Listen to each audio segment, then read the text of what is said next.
Hello ladies and gentlemen, welcome to another thing where I talk about things, and today we're going to keep talking about the D&D campaign, the Skellingrim Campaign. I keep talking about how I'm going to go into politics, and I figure I'll go ahead and I'll say some bits about it right now. There still hasn't really been a lot that's gone on because we still haven't seen Donald Trump take office or anything like that. But one thing that I do think is worth noting is the fact that Trump is super unaware of how politics works, it seems like. Like, every time I read about him doing stuff, like he took phone calls from Egypt before he took phone calls from any of the U.S. allies. He recently took a phone call from Taiwan, the president of Taiwan. And this, it turned out, was a bit of a political fiasco because China does not recognize Taiwan as an independent country, and neither does the U.S., apparently. So when the president-elect took a phone call from Taiwan, it sent the message, not actually that the U.S. was now recognizing Taiwan, but really just that Trump has no idea about the politics of the region. And I feel concerned about this. Like, everybody gets into all this stuff. Like, during the election, everyone got all wrapped up in the low-hanging fruit, you know, like, oh, the racism and all that. You know, he's going to ban Muslims forever. And that stuff that he wants to do, it's really unlikely that he can do it, because he would need cooperation from Congress, the Senate, you know, Supreme Court. There's still checks and balances. Like, he can't just unilaterally make laws to throw people out. There are things he can do to make life harder for people if he really wants, but he can't just single-handedly do these things that he said he was going to do.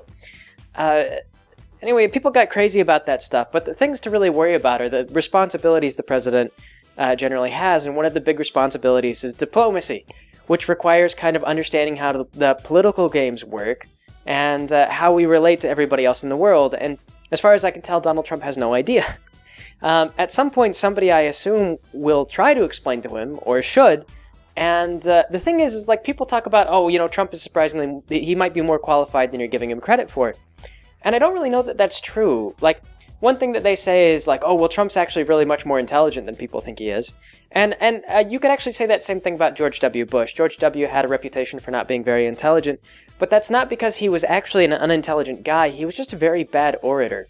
He had a hard time, like, saying things without gaffing. Some of his things that he said were really kind of almost profound.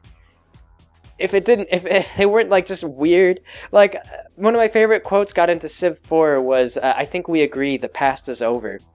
And they had a whole calendar of just weird George Bush quotes. But he was not a good public speaker, but everyone who worked with him expressed that individually the man was very intelligent. And probably one of his greater faults during his presidency is that he often let his emotions get the better of him. So he would do things like he would get up and he would call North Korea an axis of evil. And he would do this, and like there would be all these people trying to negotiate with North Korea, and you know, he would get up there and he would say this, and then the North Koreans would be like, oh, we're mad, we're not negotiating for a while now, and it would just like throw a huge wrench in some of the talks. So like, Trump just being kind of like, you know, loose at the lips and taking phone calls randomly from anyone who calls him, and not really understanding how the game is played. That may seem appealing because he's like a political outsider, but it's really kind of dangerous, and it can create some serious problems. Another one that I think is big and worth noting is that people are talking about, like, oh, all these warhawk nations were calling up Donald Trump and saying, you know, congratulations, we hope to work with you going forward. Like, Putin called him up and was like, oh, you know, I respect the things that you're saying. And the trouble with Russia and the U.S. right now, Russia has an interest in Crimea. And the U.S. has dispatched ships out there, and like the U.S. has, I won't get into that, but there's disputes and everything like that over that kind of region. And what's going on now is that we've got ships over in that region, and Russia has ships over in that region, and planes overhead in the air. And of course, you know, like their planes buzz our ships, and I'm pretty sure our planes buzz their ships. And we just go back and forth with this kind of like game of chicken. And what it is it's a Cold War tactic. It's a line in the sand. Both of our troops are lined up against that line, and they're like, you know, if you come any further over this line, like, this is where I am, this is my spot, like, you can't occupy this area. And they're just trying to kind of intimidate each other and create, you know, this tension. But no one really wants to go to war. Like, if Russia went to war with us, or vice versa, I mean, it would be very costly for both countries, whatever we could hope to gain. I mean, like, the U.S., like, suppose that we wrestled Ukraine away from Russia. Like, what would be the long-term gain for the U.S.? It wouldn't be worth a nuclear war or anything like that. And same deal goes for Russia. Like, Russia probably isn't going to start dropping nukes just to get a hold of, you know, Ukraine. But you know, they're not going anywhere. Like, they've already got that area controlled. That's also why we're moving troops into like Poland and stuff like that, because they're trying to sort of, it's going back to that Cold War mentality. But that's the situation that's going on. And when someone like Putin calls up Trump and is like, hey, you know, like, I just want to know that I respect you and you have an enormous penis and your hair is not silly.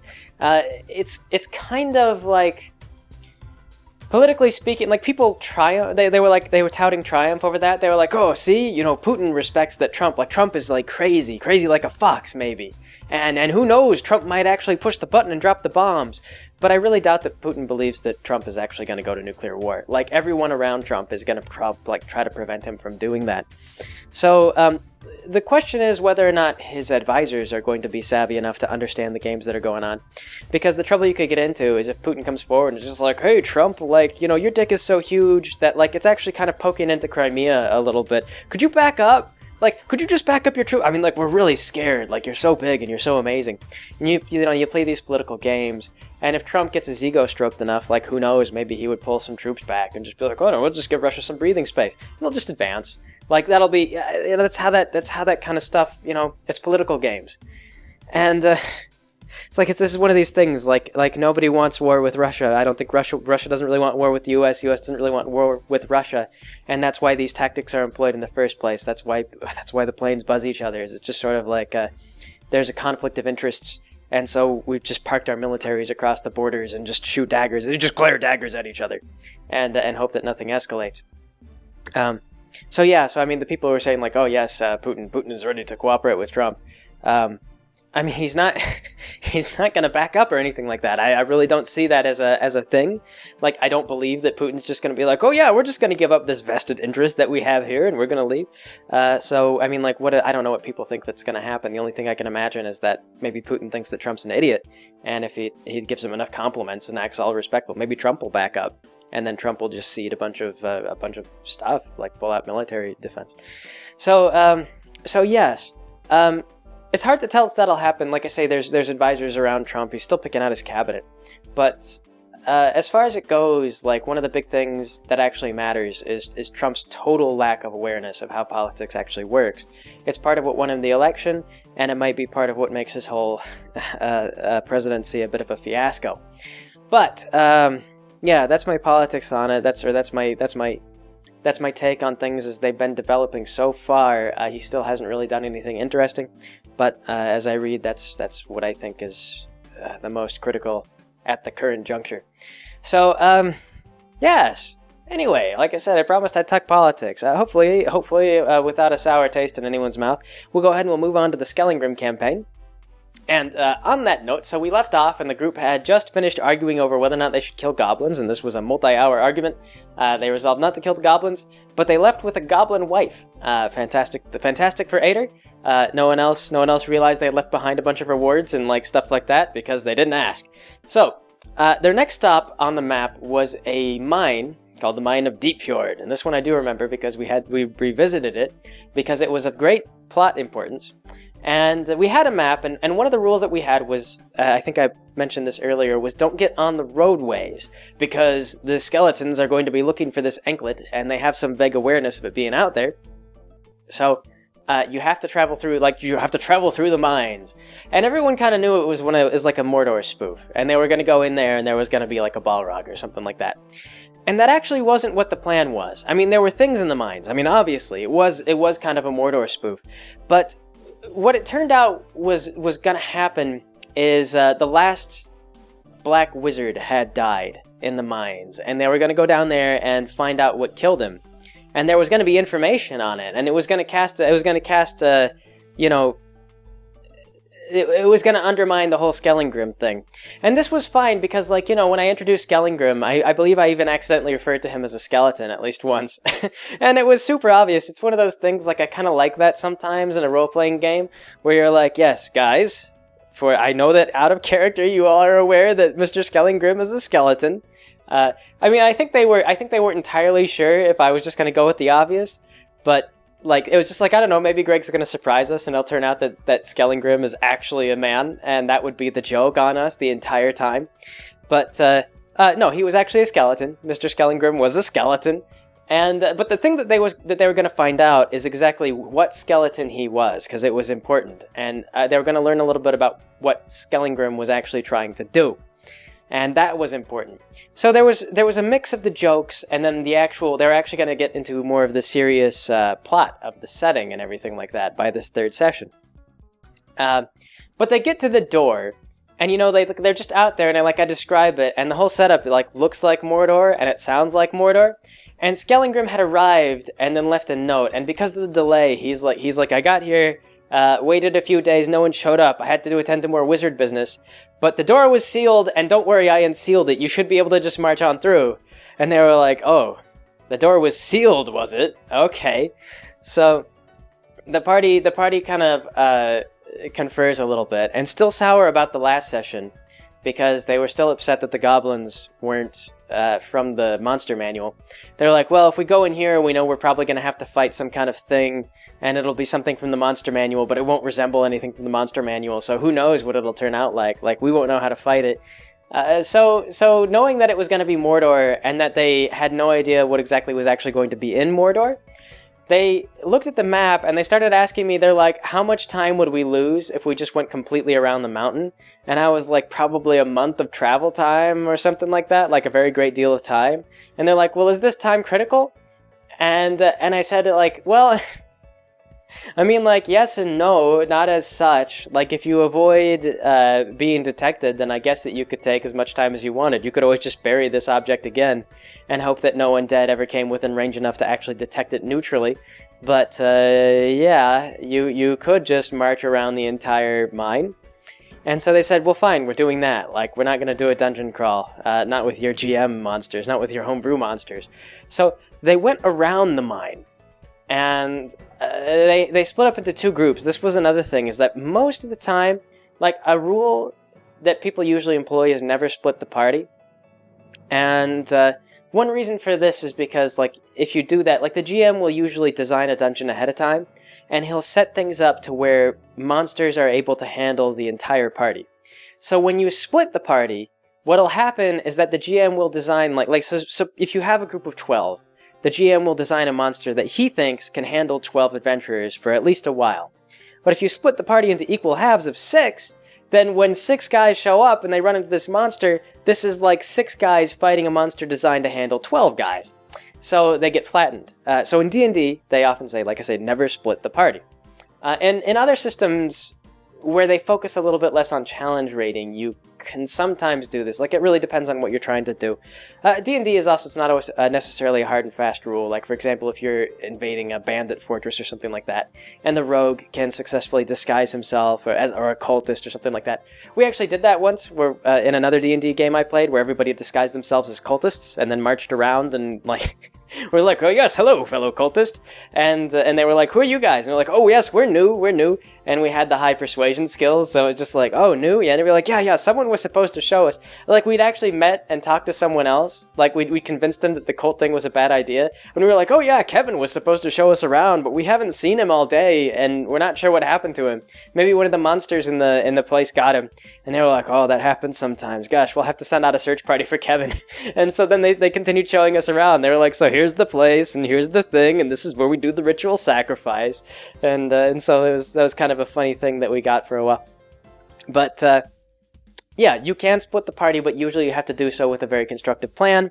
And what the group decided to do was split the party and have like 2 characters go off north, and the rest of the party go south through a swamp.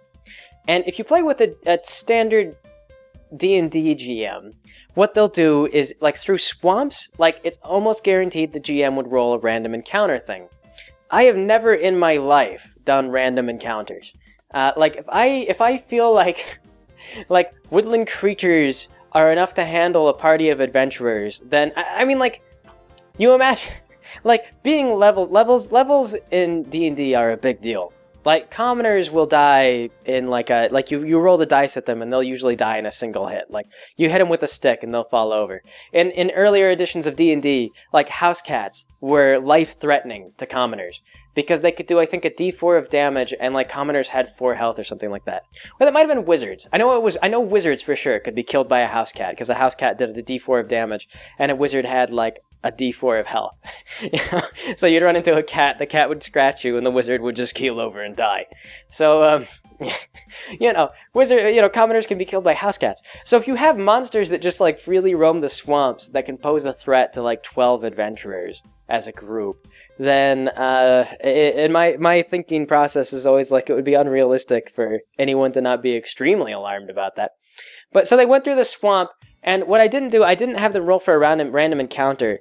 I just wound up having their travel time be significantly slower than the projected 1 month, because they got stuck in like they got in the swamps, and they wound up like not actually geared up to travel through swamps, and so the going was slow. Their equipment got waterlogged, stuff kept getting stuck in the mud, they were bitten by mosquitoes, and I just described like this horrible experience for the characters. I was like, yeah, it was so awful, like, this and that, like you run out of food and everything is soggy and Like, they had rangers, I think, so they could technically live off the land while traveling through the swamp.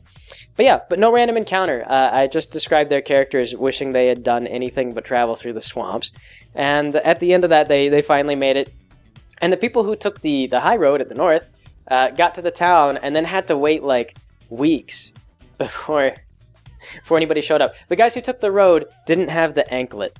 So they were in no danger of being attacked. I think they got harassed a little bit by bandits, but even then they were a high enough level that common bandits weren't too much of a problem. The bandits kind of harried them a little bit, and then when they realized how overwhelmed that they would be in a straight fight, they kind of took off into the rocks and just let them go, because it was like, I don't know, like, is it worth a real fight? Like, the caravans will come by, and we can handle that and get way better loot for the same kind of fighting. So they kind of passed them by. I believe a couple of bandits died. Like, they were, like, begging for their lives. They were like, no, don't kill me. I'll turn over a new leaf. I'll go somewhere else. And I think the party didn't kill anyone if they had the chance to beg. But if they didn't, if they were surprised, then they just got murdered, and that was it. So yes. So the party got off into the desert. And the desert was set up to be a slightly more interesting zone, because you had the undead, and then you had the mortals, and then you had the dragonborn. And the dragonborn were kind of a smaller society, but past the mountains were the deserts. And the Dragonborn lived off in the deserts, and they lived kind of in a more tribal society. They were fractionalized, and each of them descended from a dragon, in at least antiquity or currently. And so some more powerful tribes actually had a sort of patron dragon that they lived among. And there was a big sort of like overseer dragon who had the power to gather the dragons up together in an emergency, but most of the dragons were fiercely independent, and so every single tribe kind of had their own allegiances and their own politics, and they were spread up. And there was also the concept of janissaries, where they had dragonborn that were pulled from each of the tribes, and then trained extensively, and they were used as sort of like political liaisons and things like that. They were used to kind of help extend the influence of this key sort of emperor dragon whenever it was necessary. And of course they got access to, like, all kinds of rewards and things like that, and servants and nice baths and everything else like that. So they got up into dragon territory, and the dragons had no, like I said, they had no stake in the war originally. Like in Lord of the Rings, dragons were evil, and they worked for Sauron. But in this, the dragons were totally neutral. They wanted nothing to do with this undead crap, or this, like, mortal war crap. And if the undead came asking to make them immortal, they just said, like, well, what can you offer us that the dragons can't provide? And so the undead kind of left him alone, because if the undead amassed an army, there were enough dragons to be a real problem. Like, if you really pissed off the dragons, they could always fly straight to your citadel and just burn it to the ground, wherever it was. They'd just go to your capital, destroy it. An army of dragons was truly a terrifying thing to behold. So they remained neutral. And when the party got in there, Skellingrim had been waiting around for them for, like, the longest time. Like, he'd kept coming and going and checking in, and he's like, I thought you guys died. Like, he'd been looking for them, like, he'd been trying to travel across the land and like, figure out where they went. He assumed that they'd gotten stuck in the mines, and, I believe that he did express to them, like, he didn't have time to go in the mines, or something like that. No, I believe he did. He did go into the mines, and it was a thing that came up where I think he mentioned that he went in looking for them, and they asked what he found, and he said, I think he said it was probably for the best that you avoided it, or something like that. Like, because he actually went down there, and he found the stuff that was down there, and he was like, okay. It's probably good that they didn't see any of this, because then they would have reason to question me.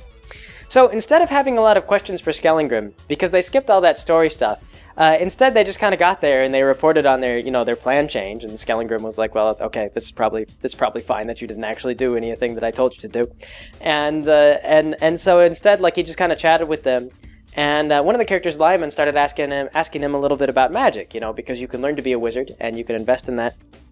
And I think he might have been interested in multi-classing a bit into wizard, but that, never really materialized. He just opened the door for himself, and he was like, do you think you could teach me a little bit? And so Skellingrim went and he got, like, one of the oldest tomes on magic available from his personal library, and he was like, you guys have been doing really great, and I understand the burden that I placed on you, so here's a copy of one of my oldest magic books. Like, cherish it, look after it, treat it with care. And it was signed by, I think, someone named, I think it was signed by Burgundy was the name in the book. Or it might have been signed by someone else important, but Burgundy was an important name. And when the character received the book, he didn't recognize the name Burgundy right away. So that was the thing, is I was like, take a history roll. And I think there were some notes in there that had been scratched out, that Skellingrim had scratched out ahead of time before handing over the book. Because it was important, like, it was important information, but it was like, don't worry about that. That's stuff that it's misleading. It's wrong. I scratched it out because that information is wrong. And so he just gave him this old book. So, it was a book that Skellingrim himself had written, and Skellingrim's real name was Burgundy. And this was important later, and like I say, might have come up in the mines had they gone down there, but they skipped them. So they wound up in the desert, and they kind of farted around and tried to figure out how to sort of recoup their financial losses for a while, because they realized that through all that, they'd never really gotten anything, but they needed, like, food and supplies and things like that, and they were still operating on the amount of cash that they had gotten during character generation, which is to say, not a lot. So, yes, the entire trip, the trip to the desert is finally, after this, things finally started to kick off, but more with the party more in the dark than they should have originally been. The dragonborn wound up being an interesting race, just because they were neutral, and they were more forthcoming about everything. They were less guarded about the information because they didn't have personal stakes in the conflict. But the group eventually got together with a caravan and agreed to travel north, and what they were going to do was petition the dragons for a ride the rest of the way to their destination. With the idea being that Skellingrim had a magical artifact that he was going to give the Dragon King. And it was a very rare and very valuable magical artifact. He refused to tell the party where he got it from, but of course he was a wizard. He explained, I'm a wizard, I fought in the war. I killed a guy for this, so just leave it at that. And the party said, okay. It was like an ornamental scythe that had been, like, magically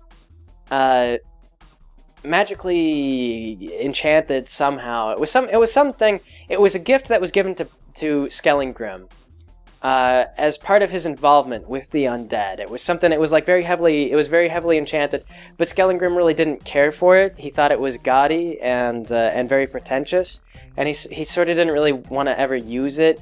It was something that, it was a gift that had been gathering dust all this time, and as potent as it was, he knew that the Dragon King would have no real use for it. It was just going to be another thing to throw in the great beast's hoard.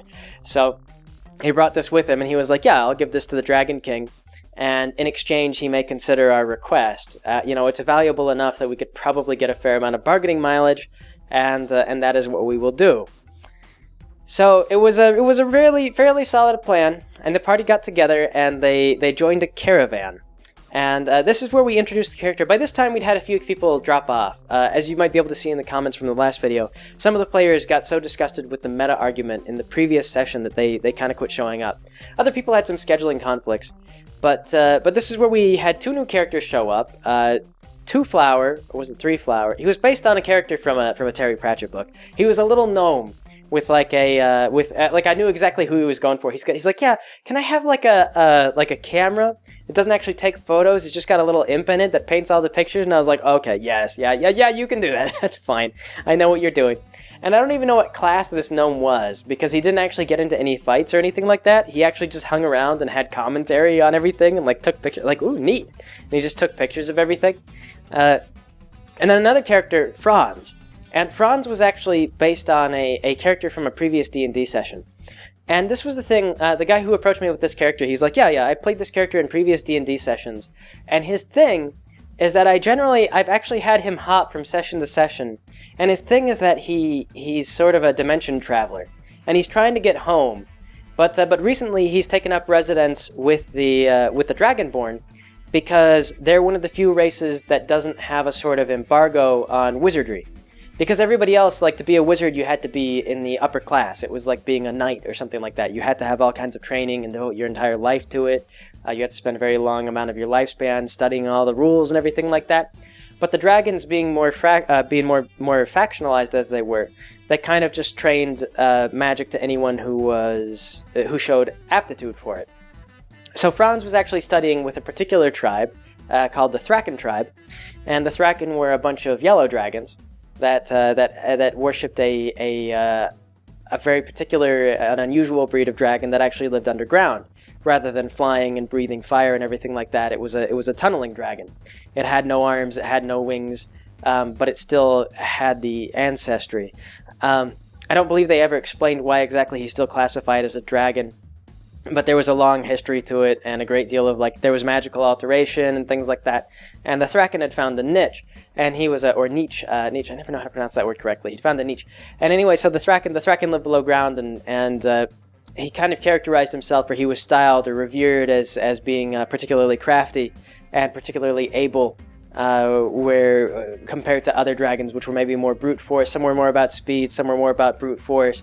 They had particular mantras and doctrines which they had adopted, and so the tribe of the Thraken, they were considered very rather scholarly. They valued being able to figure things out and come up with alternative solutions above all else. And so even among dragon tribes, they weren't like a large sprawling city of dragons or anything like that, but their tribe kept a lot more written notes and fostered more literary education for at least people who could afford it within the tribe. And so they had a few wizards and like a library bookkeeper, and the Thraken himself had a great deal of wisdom and knowledge to impart to his followers, or whoever qualified to go down there and speak to him, which there weren't a lot of people. But they also knew a couple of forbidden things, which became important, I believe, by the time that they got to the first oasis, because what they were doing is they were traveling from like oasis to oasis, or just various points within the desert where there was known to be food and water or shelter. At the first oasis, that was when Skellingrim showed up again to meet them, because he knew where they were going. He's like, you should probably arrive here about such and such time. I'll show up and talk to you guys about how things are going, and we'll discuss our plans further. And so Skellingrim showed up, and this piqued the interest of the leader of the group that was traveling with the Thraken. Franz was there, and I can't remember how Three Flower appeared. I believe that Three Flower just showed up. Like, it just turned out that he was in somebody's backpack at some point, or I think he was maybe just traveling. I don't know what it was. Like, he just sort of appeared, and he just kind of like came up to the party, and he was like, neat, and he just was taking pictures. And so he just struck up a friendly conversation. Was like, do you mind if I travel with you guys for a while? So yes. So anyway, though, the Skellingrim showed up, and he talked with him for a while, and this caught the interest of the Thraken. Of the Thraken leader, who had the nickname Snazzy. He had like some kind of unpronounceable nickname. Like all the dragon cities were like some weird garble of like throaty sounds, and so Snazzy was just named Snazzy because it was like easier to pronounce in common. So everybody just called him Snazzy. But Snazzy was a wizard, and he was in charge of this thing. He was a trained dragonborn wizard, and he kind of caught wind of all the magical stuff that was going on, and expressed some of this to the other Dragonborn and also to Franz, to help get Franz introduced into the party. And this was about, like I say, where we finally got some story elements into the party, a little bit of intrigue and things like that. And after we started doing that, the malcontents were a little bit more mollified because there was a story to grab onto and some decisions being made, as opposed to just following the linear path of let's go to the opposite of Mordor. So yes. So anyway, I believe that'll be it for today. The actual desert thing was its own separate session, so we'll do that next time. But for now, thanks for joining me, everybody. I will catch you all next time.